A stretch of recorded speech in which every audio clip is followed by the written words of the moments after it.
Hello and welcome to Succeed IAS. Let's start with the daily current affairs for geography optionals. First article आज आपका है नक्सलिज्म के ऊपर। इन इस आर्टिकल में कुछ खास मेंशन नहीं है, इसलिए मैंने इसमें कुछ येलो से हाईलाइट नहीं किया है, बट इसमें इंपॉर्टेंट ये चीज़ है जो मैं आपको आगे एक्सप्लेन करने वाला हूँ, इसलिए काफ़ी कॉन्सेंट्रेशन के साथ अब इसका एक्सप्लेनेशन सुनो। ज्योग्राफी में आपको टॉपिक्स को कैसे इंटरलिंक करना है अपने सिलेबस को, ये मैं चीज़ें आपको यहाँ पे बताऊँगा। सी नक्सलिज्म का अगर हम लोग बात करें तो सबसे इम्पॉर्टेंट फैक्टर जिसकी वजह से आज हमारे कंट्री में नक्सलिज्म एक बहुत बड़ा इशू है, ये रीज़न है रीजनल डिस्पैरिटी। अगर आप सोल कॉज देखें नक्सलिज्म का तो ये स्टार्ट हुआ था अगेंस्ट दिस रीजनल डिस्पैरिटी, क्योंकि इंडिया में बहुत सारे रीजन्स, फॉर एग्जांपल महाराष्ट्र में western Maharashtra, western and southern Gujarat, ये सारे रीजन्स बहुत ज़्यादा हिस्टोरिकली डेवलप्ड रहे हैं as compare to Chhattisgarh, Jharkhand, Bihar, Orissa, West Bengal. जबकि रिसोर्स के मामले में आप देखेंगे तो ये जो एरियाज़ हैं जिसका मैंने अभी नाम लिया, वेस्ट बंगाल, छत्तीसगढ़, झारखंड, बिहार, यहाँ पे ज़्यादा रिसोर्सेस हैं। जितना भी आप इंपॉर्टेंट मिनरल्स देखेंगे, फॉसिल फ्यूल्स देखेंगे, वो इन्हीं स्टेट्स में लोकेटेड है। बट इन रिसोर्सेज का यूज़ करके कुछ स्टेट्स ज़्यादा प्रोग्रेसिव हो गए, for example Gujarat, Maharashtra, Andhra Pradesh, Karnataka, but ये स्टेट्स बैकवर्ड रह गए एंड इसलिए ये नक्सलिज्म का इशू अराइज हुआ। एंड रीजनल डिस्पैरिटी आपके सिलेबस में अगर आप देखेंगे तो ज्योग्राफी ऑप्शनल पेपर 2 में रीजनल डिस्पैरिटी वाले टॉपिक आप यहाँ पे देख सकते हैं। कंटेम्प्रेरी इश्यूज़ में regional disparities in economic development and planning for backward area, ये जब आप रीजनल डेवलपमेंट एंड प्लानिंग की बात करेंगे तो वहाँ पे ये टॉपिक मेंशन्ड है एंड ये दोनों आपके नक्सलिज्म से रिलेटेड है, इसलिए ये कंटेम्प्रेरी इश्यूज़ में है। अगर आप इसको ध्यान देंगे तो यूपीएससी ऐसे ही सिलेबस को प्लान करता है। ये जो रीजनल डिस्पैरिटी वाला टॉपिक है ये कहीं पे भी मेंशन हो सकता था, पर कंटेम्प्रेरी इश्यूज़ में इसलिए है कि जो नक्सलिज्म या रिलेटेड इश्यूज़ हैं ये जनरली जब करंट अफेयर्स में होते हैं तभी ऐसे क्वेश्चंस यहाँ पे फॉर्म होते हैं। तो एक तो इंटरलिंकिंग ये आपके लिए इंपॉर्टेंट है। सेकंड इंटरलिंकिंग जो इंपॉर्टेंट है वो है आपके ज्योग्राफी ऑप्शनल पेपर 1 से।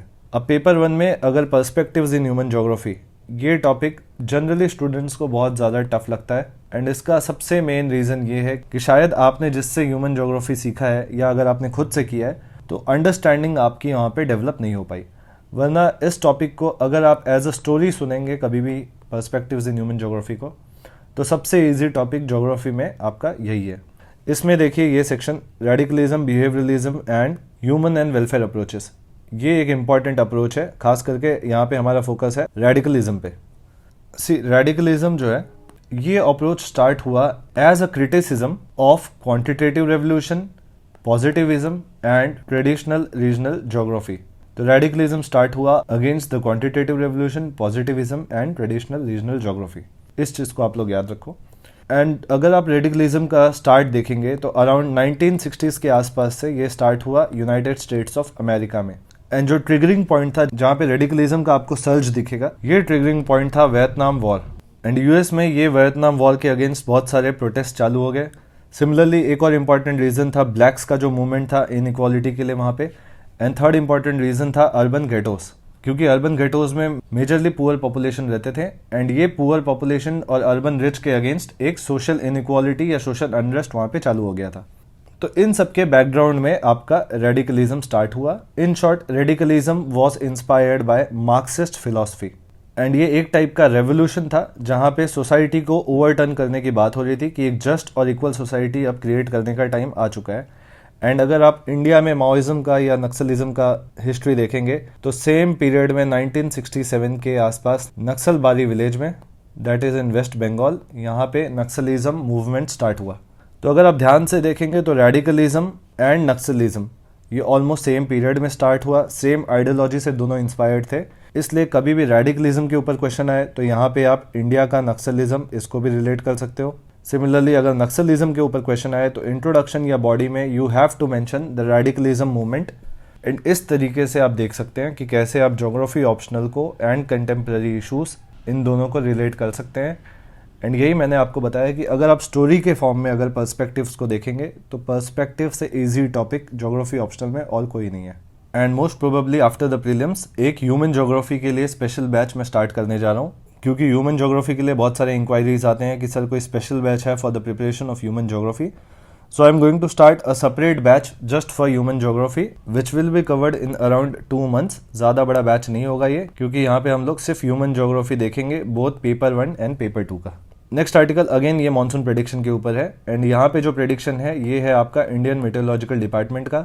एक दो दिन पहले भी हमने ये आर्टिकल देखा था, बट वहाँ पे जो प्रेडिक्शन था वो स्काईमेट का था and Skymet is a private organisation. But prediction दोनों का सेम है। आईएमडी ने भी प्रेडिक्ट किया है कि इस बार नॉर्मल मानसून होने के चांसेस हैं एंड इस साल भी एल नीनो ईयर नहीं होगा। बट यहाँ पे आईएमडी ने कुछ इंपॉर्टेंट मॉडिफिकेशंस किए हैं एंड ये मॉडिफिकेशंस है आपके लॉन्ग पीरियड एवरेज में। मैंने आपको बताया कि ऑप्शनल में आपको डेफिनेशन ज़रूर पता होना चाहिए। Definitions like what is normal monsoon, deficit monsoon and excess monsoon, ऐसे कुछ टर्म्स आपको पता होना चाहिए। Then what is long period average. See अभी तक अगर आपने परसों का वीडियो देखा था तो वहाँ पे मैंने बताया कि इंडिया का long period average is 88 centimetre rainfall. And ये लॉन्ग पीरियड एवरेज का मतलब क्या होता है कि लास्ट 50 ईयर्स का जो एवरेज रेनफॉल है इंडिया में वो कितना है। तो लास्ट ईयर तक ये 88 सेंटीमीटर था, बट इस बार 2022 में गवर्नमेंट ने इसको रिवाइज़ किया है और यू कैन से आईएमडी ने इसको रिवाइज़ किया है एंड अब हमारा लॉन्ग पीरियड एवरेज है 87 सेंटीमीटर। क्योंकि अब जो लास्ट 50 ईयर्स है वो हमारा है 1971 से लेके 2020 तक। तो एक तो हो गया लॉन्ग पीरियड एवरेज का रिवीजन। दूसरा आपको ये डेफिनेशंस पता होना चाहिए, नॉर्मल, डेफिसिट एंड एक्सेस। यहाँ पे आप नॉर्मल मानसून का डेफिनेशन देख सकते हैं कि अगर नॉर्मल मानसून से ±4% का डिफरेंस रहा, फॉर एग्जांपल अगर 96% ऑफ नॉर्मल मानसून हुआ या 104% ऑफ नॉर्मल मानसून हुआ तो इसको हम लोग बोलते हैं नॉर्मल मानसून। तो यहाँ पे 100 ±4 का एक विंडो है। जैसे इन्फ्लेशन में अगर आप देखेंगे तो 4 ±2 का आरबीआई ने एक विंडो दिया है कि ये मैनेजेबल इन्फ्लेशन है, that is the range of 2 to 6% inflation. Similarly 96% to 104% इसको हम लोग नॉर्मल रेनफॉल बोलते हैं। इसके बाद बाकी प्रेडिक्शन सेम है कि इस बार नॉर्मल मानसून रहने वाला है। जो स्काईमेट का प्रेडिक्शन था परसों का वीडियो, उसमें मैंने ज़्यादा डिटेल में बताए थे कि किन रीजन्स में डेफिसिट होने के चांसेस हैं। स्पेशली जून और जुलाई में नॉर्मल मानसून होगा, बट अगस्त एंड सितंबर में चांसेस है कि मानसून थोड़ा सा लो होगा एज़ कम्पेयर टू जून जुलाई। बाकी यहाँ पे भी एक इम्पॉर्टेंट सजेशंस उन लोग के लिए है जो करंट अफेयर्स के वीडियोस डेली देखते हैं। आप लोग आज से ही इंडियन मानसून के लिए नोट्स बनाओ एंड इंडियन मानसून के लिए अराउंड 6 to 8 पेजेस आप लोग वहाँ पे ब्लैंक छोड़ दो। एंड आज जो मैंने प्रेडिक्शंस बताए हैं ये आप स्टार्ट में वहाँ पे लिखो कि monsoon predictions before the onset of monsoon.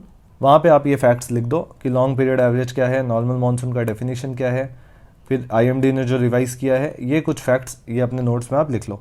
क्योंकि अब जून, जुलाई, अगस्त, सितंबर में बहुत ज़्यादा फैक्ट्स आने वाले हैं विथ रिस्पेक्ट टू मानसून। तो इसके लिए मैं बोल रहा हूँ अराउंड 8 to 10 पेजेस आप नोट्स के लिए छोड़ो।